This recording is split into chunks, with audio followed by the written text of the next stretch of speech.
That one's worth more than your life, the man said, just loud enough for people nearby to hear. His friends laughed behind their champagne glasses. Malik didn't flinch. He stood quietly near the velvet rope, hands in his pockets, just admiring the smooth gray coat of the Rolls-Royce. He hadn't touched it. He hadn't even crossed the line. But in that moment, surrounded by millionaires in suits and watches, his presence alone felt like a challenge to someone who couldn't handle it. Have you ever been in this kind of situation or ever seen someone get hated, not for what they did, but just for staying calm when they were being disrespected? Let us hear it in the comments, and don't forget to tell us where you're watching from. Let's rewind. Malik Barnes walked into Sterling Auto House with one thing in mind: reliability. Nothing flashy, nothing new, just a dependable used car to replace his worn-down Civic that had finally quit on him last week. He came alone, gray hoodie, clean jeans, and a manila folder tucked under his arm. The dealership had good reviews. He'd found a decent 2013 Corolla online, already pre-approved for financing. All he needed was to sign the paperwork and leave. But as he stepped onto the polished tile floor, something caught his eye. On the far end of the showroom, behind velvet ropes and branded signs, sat a collection of machines that didn't even look street legal. A bright orange Lamborghini Urus, a midnight black Rolls-Royce Ghost, and at the center, like a jewel in a crown, a silver Bugatti Chiron, its engine softly growling as they prepped it for display. Above them, the sign read, Sterling Elite Ultra Luxury Line Launch One-Day Showcase.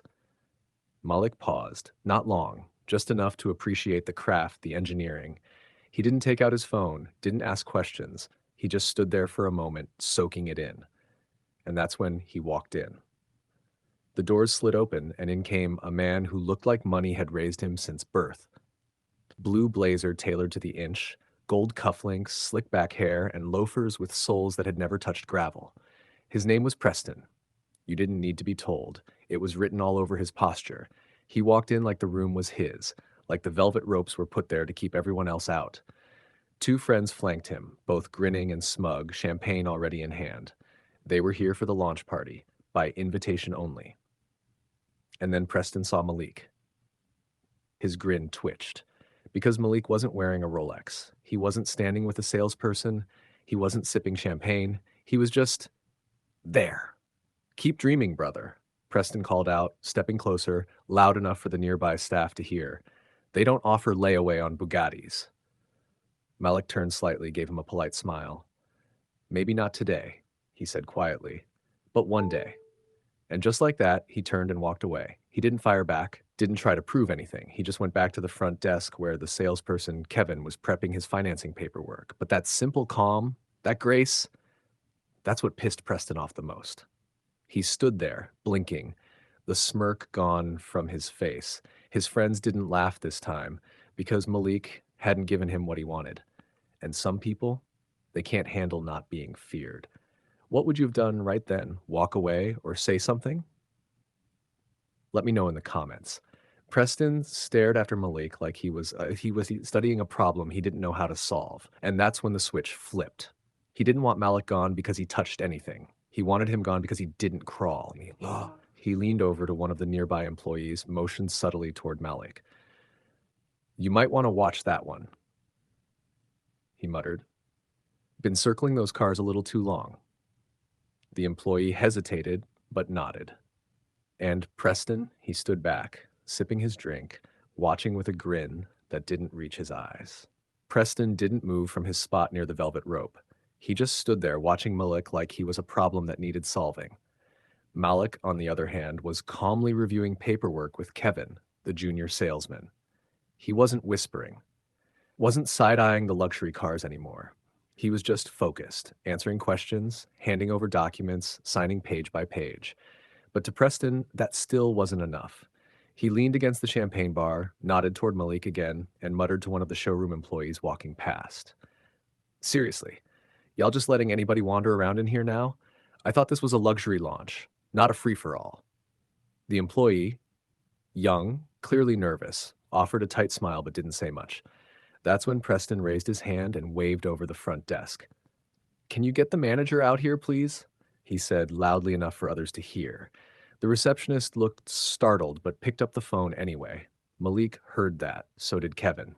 But Malik didn't even turn around. He just kept signing.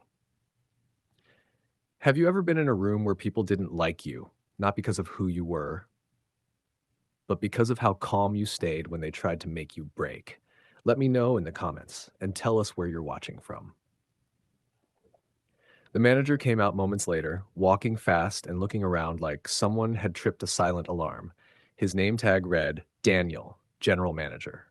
Trim haircut, pressed white shirt, cufflinks. The kind of man who always smiled with his teeth but never with his eyes. Preston wasted no time. Glad you're here, he said, motioning to Malik with his glass. That guy's been hovering around the display cars, gave me and my guys a weird vibe. I don't know what his deal is, but it's making guests uncomfortable. Daniel followed his gaze toward Malik. No questions, no fact-checking, just a quick nod, then a straight walk toward the front desk, toward Kevin and Malik. Kevin straightened up. Hey, Daniel, he said, trying to sound upbeat. We're just wrapping up the financing on a Corolla. Mind if I have a quick word with your customer? Daniel said, not breaking eye contact with Malik. Malik turned, slow and steady. He looked Daniel dead in the face. Is there a problem? Daniel offered a smile. Not necessarily, just wanted to remind all our guests that today's luxury showcase is for high-tier clients only. We're asking everyone to remain in their designated browsing areas. Kevin shifted awkwardly. He's not browsing, though. He's just buying a used car. But Daniel kept going. There was a report that you were lingering around the VIP display section. We just want to ensure everyone here feels safe and respected. Malik raised an eyebrow. Safe? He glanced toward Preston, who was now pretending not to listen, despite facing them directly. I didn't cross any lines. I looked at a few cars, then came here to finish my paperwork. And I'm sure that's true, Daniel said quickly, but we just need to be proactive, you understand. Malik held his gaze for a second longer, then nodded once. I understand exactly what this is, he said. He didn't raise his voice, didn't argue, didn't play into it. He just turned back toward Kevin and asked, Can we keep going? Kevin nodded and continued, though slower now, his hands a little shaky. Daniel stayed where he was for a beat, then walked away. But his tone lingered in the air. Preston? He smiled again. He'd gotten what he wanted. Attention, suspicion, control. But something about Malik still unsettled him. Because even after being singled out, after being approached like a threat in the middle of a luxury showroom, Malik still hadn't broken. What would you do if someone reported you just for existing in a room they didn't think you deserved to be in? Would you fight it? Or stay calm and let the world show its face? Preston was getting irritated. He'd done everything he could to bait Malik.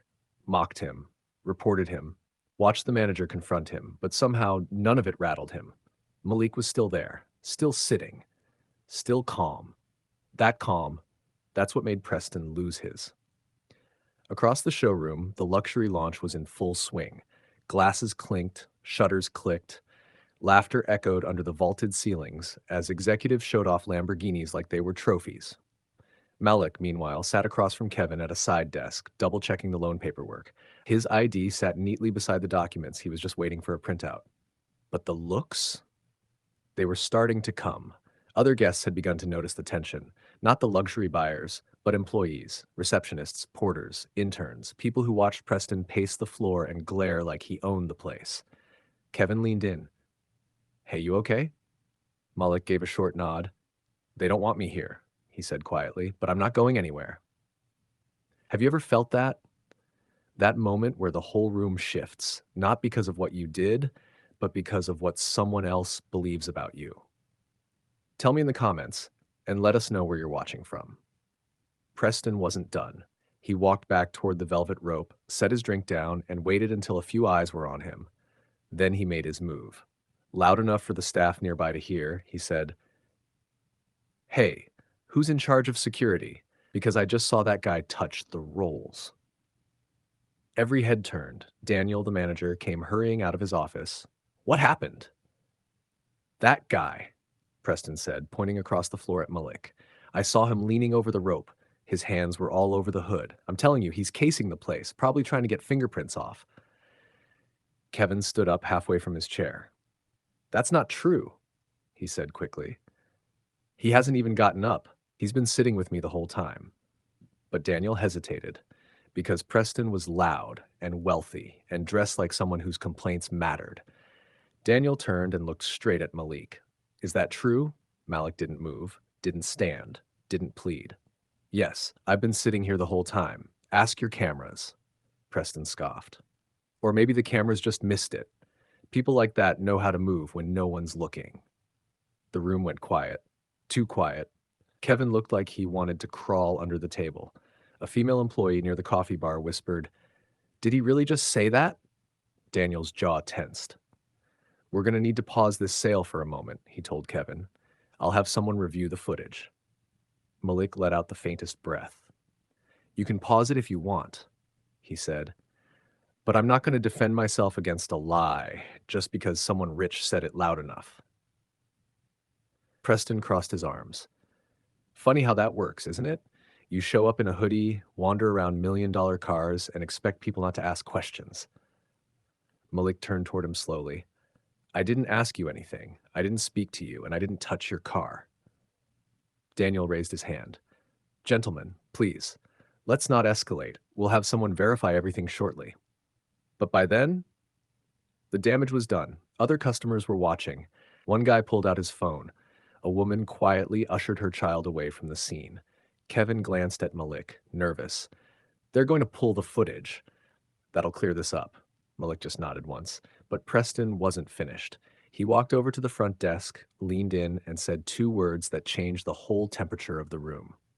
"Call security." What would you do right now? Defend yourself or let the lie collapse under its own weight? Because in that moment, everyone was watching. Drop your thoughts below and make sure you subscribe to Story Arc for the full truth as it unfolds. That's him right there. Preston barked as the front doors swung open. "He's the one I told you about, messing with the roles, acting sketchy. You better check him before he disappears." Two uniformed officers stepped into the showroom, hands resting close to their belts. They weren't playing games. The laughter stopped. The showroom fell quiet. Malik stood up slowly. No panic, no sudden movements. He just calmly placed his hands behind his back and looked them in the eyes. The taller officer spoke first. "Sir, we got a report of suspicious activity. We're going to need to ask you to step outside." Kevin nearly jumped out of his seat. "No, he's with me. He hasn't done anything. I've been helping him with financing this whole time." But Preston wasn't done. He stepped right in between the officers and pointed again. "I saw him touching the Rolls Royce. He's been circling that car all day like he was planning something. If you're waiting to see him steal it, it'll be too late." Daniel, the manager, stood awkwardly to the side, saying nothing. The officers took a step closer. The taller one said again, "Sir, we're not going to argue here. Outside. Now." Malik blinked slowly, took a breath, and just as he turned to move, a voice cut through the room from the far end. "Hey! Back off him!" Heads turned. The crowd shifted. A man stepped out from the luxury wing. Blazer, no tie, tan slacks. Calm posture, clipboard in hand. Not security, not a cop. But every employee in the showroom immediately stood straighter when they saw him. Daniel's face changed, like he recognized him, and didn't know what to say. The man walked toward them casually, like he'd been watching the whole thing unfold. He looked at Malik, then at the officers. "You're about to detain the wrong man," he said. The taller cop frowned. "And you are?" The man didn't answer right away. He reached into his blazer, pulled out a slim black leather folder, and handed over a document. The officer looked it over. His eyebrows rose. His posture shifted. He looked at Malik, then back at the folder. Then the man said it, clear, calm, and final. "This man, Mr. Malik Barnes, is the majority shareholder of this entire dealership group, and today he's here to observe, not shop." You could feel the oxygen leave the room. Preston laughed nervously. "Wait, what?"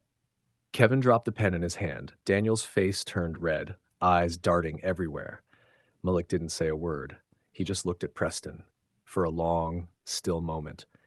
"You came at me loud, threw out lies, called the cops on me, all because I looked at a car you didn't think I should look at."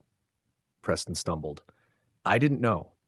"Exactly," Malik cut in. "You didn't know, but you acted like you did." The officer who'd almost cuffed him lowered his head slightly. The man with the clipboard turned to Daniel. You and I will talk later, in private. Then he turned back to Malik. Sir, you want us to have this man escorted out? Malik looked Preston up and down.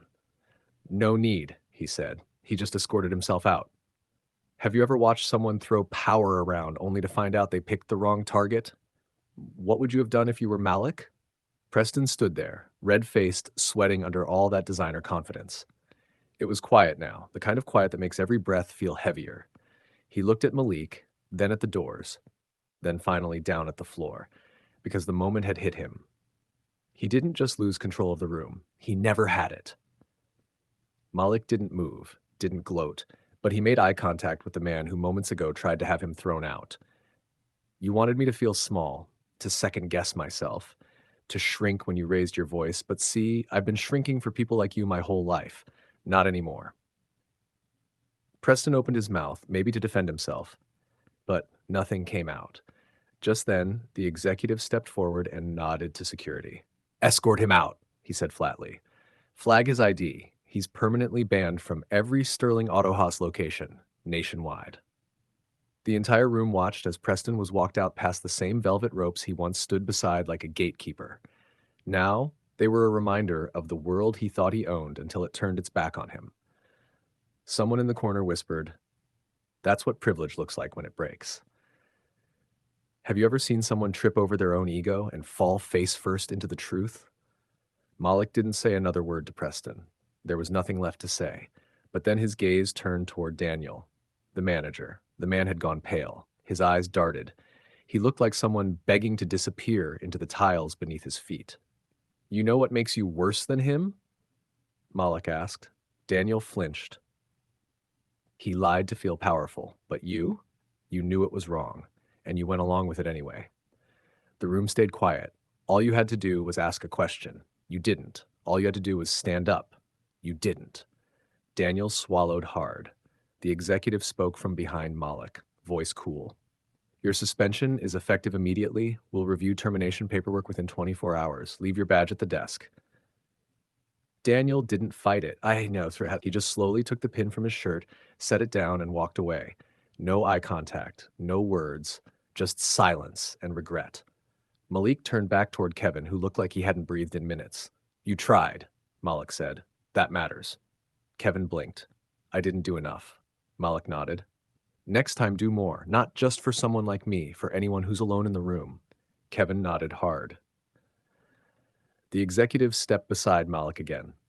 If you're ready, sir, we can walk you through the final documentation upstairs. Malik didn't answer right away. He turned, looked over the cars, the showroom, the people who watched it all unfold. Then he said it. I came here to buy a car, but I left with the truth. This place didn't need a new fleet. It needed a reckoning. The next morning, the headline didn't mention a sale. It mentioned a shift. Black investor profiled at dealership, reveals he secretly owns the brand. The clip went viral, but it wasn't loud. It wasn't violent. It was quiet. Just a man, falsely accused, calmly saying, you think I don't belong here? I own the floor you're standing on. And just like that, the world flipped. Don't forget to subscribe to Story Arc for more real stories like this, where the silence speaks and the lesson lands exactly where it needs to.